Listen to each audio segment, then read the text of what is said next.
এইমাত্র এই গাড়ি থেকে ইঞ্জিনে পেট্রোল চলে আসছে।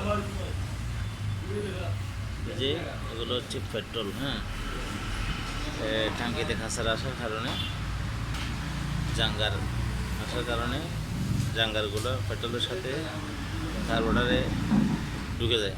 কার্বোরেটর ওভারফ্লো করে ওটা তেলগুলো ইঞ্জিনে চলে যায়। এই হলো অবস্থা আর কি। এই গাড়িগুলো আনছে অনেক কষ্ট করে, টেনে টেনে এখানে গ্যারেজে আসছে। আমরা দেখলাম এই অবস্থা। তো এই যদি হয় অবস্থা, তাহলে কী করা যায়? সুতরাং এগুলো চেকআপে রাখতে হবে।